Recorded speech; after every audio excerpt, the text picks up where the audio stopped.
Hey guys, RJ here, and I'm really excited to bring you a show that premiered last night on HBO called Big Little Lies. There are a ton of stars in this show: Reese Witherspoon, Nicole Kidman, Shailene Woodley, Adam Scott. There are so many people in this show, so I had to give it a look, and let's go ahead and dive right into the episode 1 review.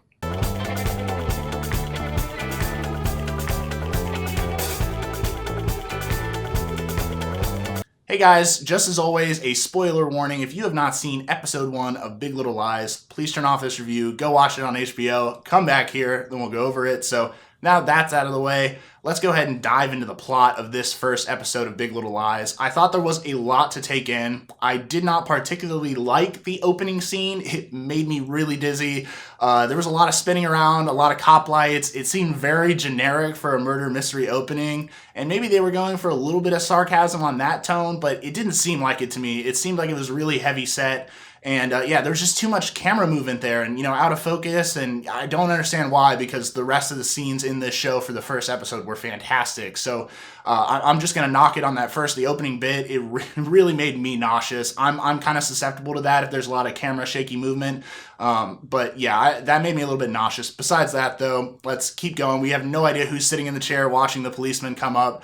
We're not going to delve into the actual who we think it is yet. That's going to be at the end of the video.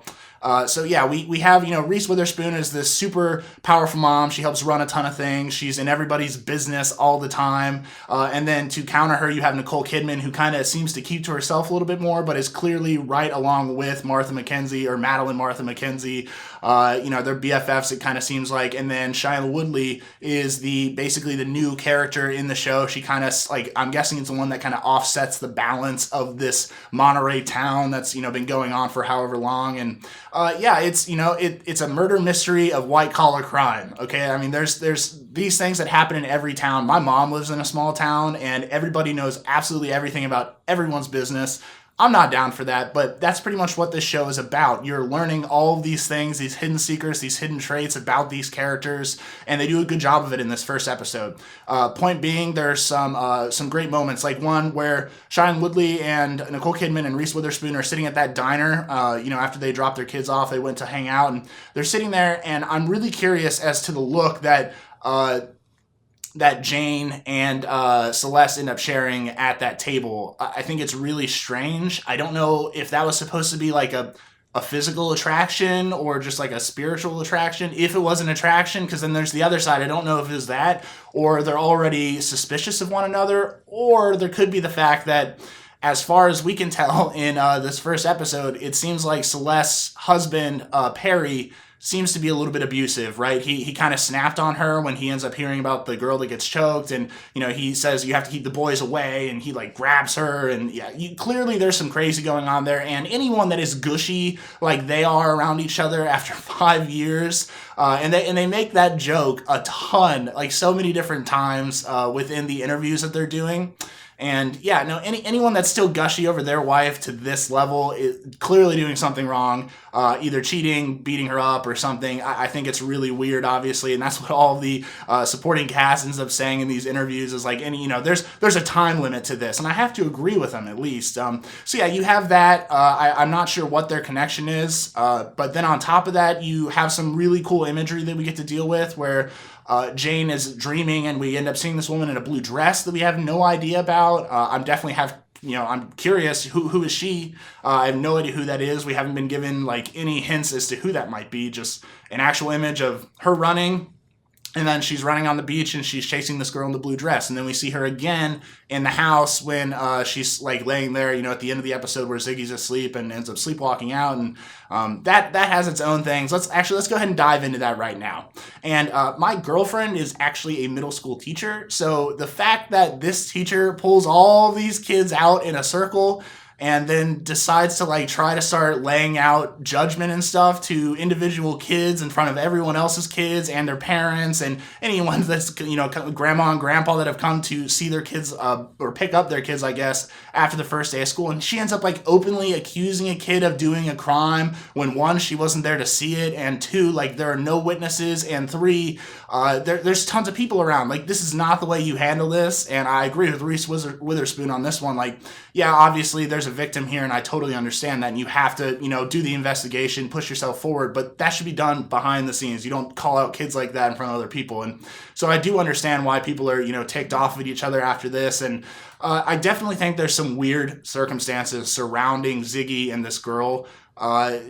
I thought the fact that they like focus on her when they're in the classroom and they're doing like a pan shot of the kids and stuff, and they're walking around, like singing and stuff like that, and she has this really weird look on her face. So I'm wondering if, they're trying to push like, oh yeah, Ziggy definitely hurt her, there's something wrong with him, when in fact maybe there's something wrong with the little girl who like faked being choked or something like that. I'm guessing here. Okay, we do not have that much information, so there's a lot of stuff that we have to guess about and that they're waiting for us to infer. So beyond that, we don't really move that much in the plot. We have no idea who got injured. We have no idea who the actual major suspects are. We just get kind of like glimpses and flashes of this fundraising event where, all hell ends up breaking loose. And so there's a lot of questions left to answer in this show, but it does a really good job of keeping the suspense going. There's a lot of mystery in this show yet to reveal, and I am kind of curious if this is just like a mini series, if this is one season set of events. I'm not sure, how far the season's going to go, because if they reveal, who dies, is there more to the show after that? I don't know. I'm speculating at this point, but let's go ahead and talk. So we've gotten a lot of the plot ideas. Mackenzie, Woodley, or Mackenzie, Jane, and Adam Scott and all them, they're on one team, and then you have these hardworking moms, or not hardworking, they have actual jobs, and Madeline, Martha McKenzie kind of hates on these moms because they're like, oh, they have a job, but they're not home with their kids at all. And I like the warring factions between the two sets of moms, the stay-at-home moms who also do parties for the moms and stuff, at school and shopping and running around. And then you get these interviews with all the supporting cast where they're like just sitting there and they're like kind of dogging on all the main characters, like, oh yeah, she's always up in everyone's business, and oh, nobody tells anyone anything, nobody knows anything about anyone here. And yeah, I really like the way that they kind of offset the serious situations of this show with comedy. And then moving on, let's get to the visuals, because this show is ridiculously visual for a comedy drama murder mystery. Like, there are some amazing shots of Monterey I don't even know where this was actually, if this was actually filmed there or not, but wherever they're at, the shots for this show are absolutely amazing. And some of the ones I want to hit on specifically are when Jane is out on the front porch and she's like breathing over, and like you see her through the blinds and stuff, and the door's like kind of partially open. I thought that was some really good imagery there. I don't know if there's anything like meaning, like if there's any actual meaning to that. I think there's like this really good shot of where Celeste is sitting there taking pictures of her boys, and then her husband Perry is in the background, but like really out of focus in the background, but like in a creeper status, and he ends up sneaking up on her in that scene anyway. I think that might have some foreshadowing, and just all the great shots we get of the landscape, the roads, like the ocean and stuff, and they keep showing these images of water rushing over rocks, and it always makes me think of trying to wash away your sins. I don't know if that's what they're going for that maybe that's a metaphor or an analogy for them. I don't know. But yeah, I think that they keep showing these things, the water coming up, washing away what they're doing. And there's a lot to learn from the visuals of this show. They do a good job of presenting scenes without being overbearing by any means. Besides the opening scene where I was getting sick, they do some really good stuff with like light rays coming through the forest and stuff. Just in general, there's no shaky cam really besides that first scene, as I said, and in general, the cinematography was fantastic for this show. They have some great wide shots that they're like capturing everyone in the houses and the cliff sides that they're on. I don't know. The lighting was good. I in general, I just didn't see any issues, and that doesn't really surprise me because at this point, HBO is a cinematic powerhouse. There's absolutely no way to deny this. They have the funds, they have the ability, they have the people, and they have the history, right? Like, we've seen what they've made now. We've seen Westworld. We've seen all these things. And this is a show based in reality. So you know that they're going to get the great shots that they need, and they do in this show. So stacking on to the visuals, let's go ahead and talk about the audio, because The ending song and stuff, I really like the way dun dun dun dun dun dun. I like the way that ending kind of builds up, and then the blinds come down like like an automatic blind comes down, and then like the rest of the screen gets black. I love that sound effect that they used for that, and just in general, I thought they used a lot of good sound effects in the show. The water rushing up against the beach, and there's like crickets in the background and stuff when you're at the Wright household with their kids and stuff. I really like some of that stuff, and it's like the little things, the little nuances that you catch on to in the show that really like take it to the next level. Because if this was just based on script and plot and whatever, it's a murder mystery. It's not like they're trying to reinvent the wheel here.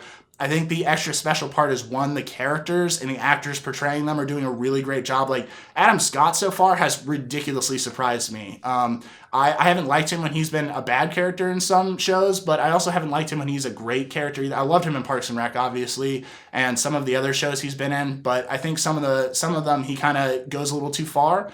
So far in this show, he seems really well-rounded, balanced. I don't know how they've got so many good characters in this show that I actually want to know about so far, but they're doing an excellent job. They're backing up with great music in the background, like the opening music for that opening scene where Woodley's driving by and she sees Reese Witherspoon get her ankle hurt and stuff. And that scene in general where Chloe, the kid, ends up shouting, the F word or whatever when they come up behind the kids texting and driving and she gets out and stuff. That scene was hilarious. Everyone's had their mom pick on them in front of their friends. It is not a fun time, and clearly she does not enjoy it. But yeah, that was a hilarious scene in general, and they just do such a good job of mixing in a great balance of this show. So far, I'm going to try and keep this review short. So let's go ahead and give this one a score. I'm going to give it an 8.0 out of 10. And the only reason I'm knocking anything off here is, one, we haven't really learned anything yet.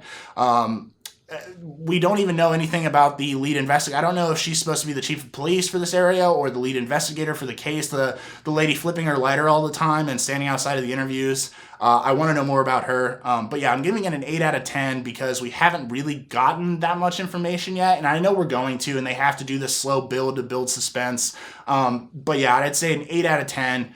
The cinematography and the audio, all of that was absolutely perfect. I'm looking forward to the future episodes for this show. I'm actually really excited for it, which I never thought I would be. So I like branching out and doing these shows. So yeah, I'm really excited for what they're going to bring in the future to this show. Anyways, guys, thank you so much for watching. This was a really fun show to review. I am looking forward to next week's episode 100%. I'm excited to find out more about the characters, and I'm not going to make a guess as to who the killer is or who's lying in the chair at the opening scene. There's just not enough information. Maybe next week I'll put out like a really early guess as to who it is. But yeah, until then, let me know down in the comments. Who's being murdered? Who got killed? Who's the murderer? Let me know. Give me your clue. Candlestick, kitchen, what are we doing here? So, yeah, leave me a comment down below. Subscribe to our channel here on YouTube. That helps us out a lot. Follow us on social media. All of those links are in the video description. And until next time, guys, we'll see you soon.